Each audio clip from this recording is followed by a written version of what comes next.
बोजू म मावल त आएँ होइन तपाईँ घर आएँ म होइन मलाई भात दिनुहुन्छ कि हुन्न भन्नु त कुकुर बान्नु भएको रहेछ ओहो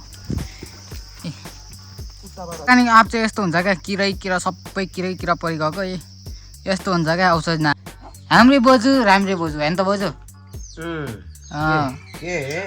राम्री हाम्रो बोजू राम्री हेलो नमस्ते एभ्रिवान स्वागत छ तपाईहरु मेरो न्यू लङ भ्लगमा है सो म चाहिँ मिनी भ्लगहरु बनाउँथे अनि आज चाहिँ म चाहिँ लङ भ्लग बनाउँदैछु हजुर यता हाम्रो मामा तर्सिनु अरे म बोलेको सुनेर बादर रुँदै हुन्छ मामा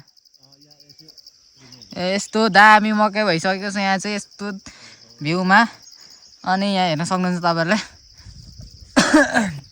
सो अनि मैले पुरानो आइडीमा चाहिँ लङ भ्लगहरु पनि हाल्ने गर्थेँ अनि त्यसपछि यो चाहिँ नयाँ आइडी हो अनि नयाँ आइडीमा चाहिँ मैले स्टार्ट गरिसकेको छु लङ भ्लग गर्नको लागि अनि सो आज म चाहिँ जाँदैछु मामाली बोजूलाई भेट्नको लागि म चाहिँ टक्क साधनमा यस्तो दामी भ्यू हेर्दै है यता मामा बादर रुँदै हुँदो रहेछ मैले तर्साइदिएँ मामाले सुतिराख्नु भएको रहेछ मैले त देखेको पनि थिइनँ अनि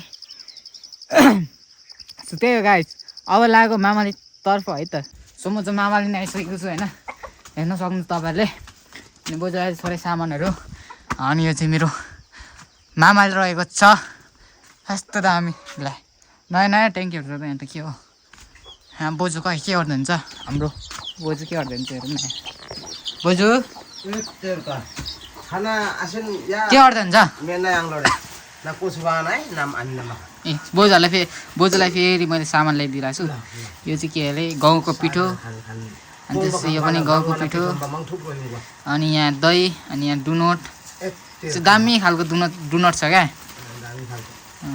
हाम्रो बोजू मामाले आइसकेको छु म फेरि पनि अनि म चाहिँ यहाँ चाहिँ मामा ल्याएर चाहिँ बोजूलाई एउटा क्वेसन सोध्न चाहन्छु है म बोजूलाई यता हाम्रो बोजूलाई बोजू मलाई यहाँ तपाईँको घर आएँ भिडियोमा क्या बोजू देखाइदेऊ न भिडियोमा के भिडियोमा बोजू म मावल त आएँ होइन तपाईँको घर आएँ म होइन मलाई भात दिनुहुन्छ कि हुन्न भन्नु त म दिन्छु भात दिनुहुन्छ मलाई म त कलेजबाट आउने बित्तिकै यहाँ आएको भातै खाएको छैन मैले त तपाईँले मलाई दिनुहुन्छ कि हुन्न दिन्छु नि दिनुहुन्छ ल अब यहाँ चाहिँ बोजूले तरकारी पकाउँदै हुनुहुँदो रहेछ अब एकछिन पछि चाहिँ हामीले चट्ट तरिकाले खाना खानुपर्ने हुन्छ है त गाइस यहाँ चाहिँ होइन बोजू र म चाहिँ बारीमा कुकुर बान्नु भएको छ र यहाँ यस्तो दामी मकै भइरहेछ नि त अनि त्यो मकै रुङ्नको लागि चाहिँ बोजूले के अरे कुकुर बान्नु भएको छ र यहाँ बारीमा यहाँ हेर्न सक्नुहुन्छ अनि यहाँ बोजूले चाहिँ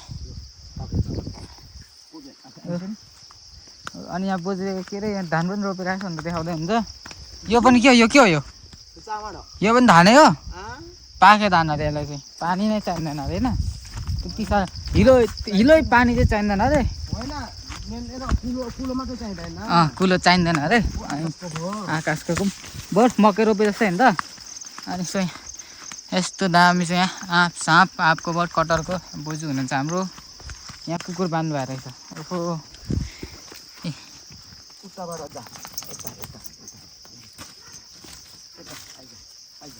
यताबाटै हुन्छ त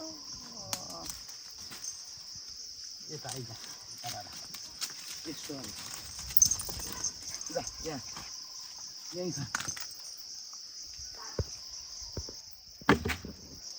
त्यो चाहिँ सेक्युरिटी यहाँ मकै रुङ्नको लागि यस्तो दामी छ अनि यहाँ कटर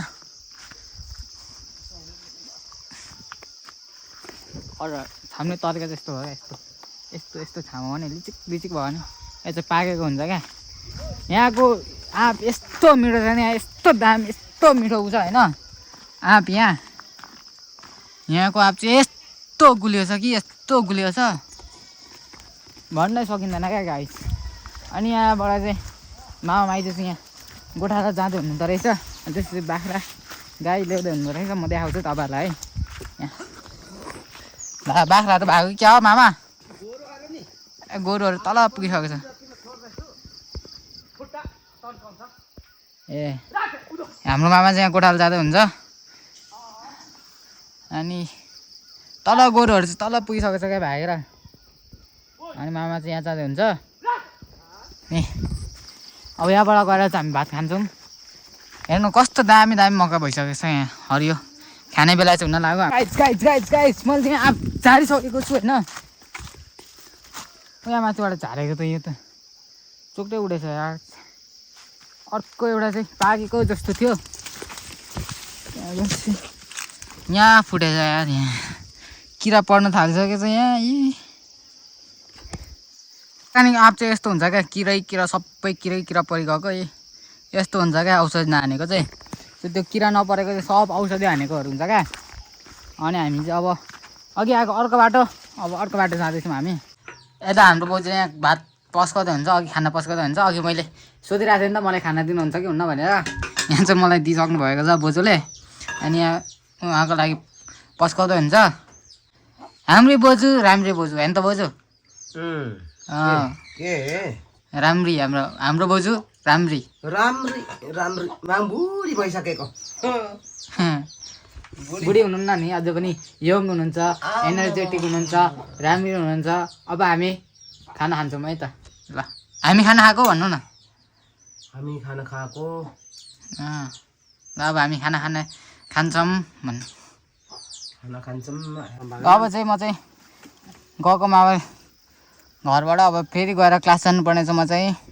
अनि त्यही भएर म चाहिँ जाँदैछु घरतर्फ। हेर्नु न के हो के यहाँ आइसकेपछि त। ल बाई बाई भन्नु बाजु, फेरि भोलि पर्सि भेट्नुपर्छ। By by. यसो हात पनि हल्लाइदिनु न।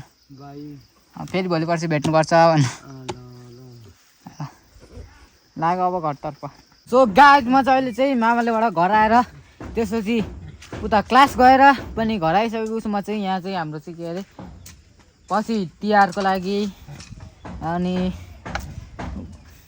त्यस्तै दसैँ होइन तिहारको लागि यहाँ फुल छर्दै रहेछ हाम्रै दिदीले चट्ट तरिकामा होइन। त्यहाँ साग, यहाँ चाहिँ फुल सयपत्री फुलको यहाँ बिरुवा। ऊ भाइ तैँले मलाई गरेको हालिदिन्छु फेरि। खुकुरीको टुप्पै छ होइन। अब यसलाई छोप्नको लागि चाहिँ किनभने यो चाहिँ उ गरेपछि चाहिँ सबै कुखुराहरूले खान्छ नि त। अनि यसलाई छोप्नको लागि चाहिँ उ त झास जुसहरू काटेर ल्याउनु पर्ने हुन्छ। Let's go guys. मैले चाहिँ यसरी भनेको थिएँ क्या अघि, हेर्नु सक्नुहुन्छ तपाईँहरूले। यसरी भनेको थिएँ मैले चाहिँ। अनि यहाँ दिदीले चाहिँ यता चट्ट तरिकाले छोप्दैछ किनभने सबै यो कोदार दिन्छ क्या कुखुराहरूले। अनि त्यसले चाहिँ छोप्नुपर्ने हुन्छ नउम्रिन्जेलसम्म। अनि सो यति भन्दै आजको लागि चाहिँ यति नै। हामी फेरि भेट्नेछौँ नेक्स्ट ब्लगमा। हस् त टाटा बाई बाई गाइस।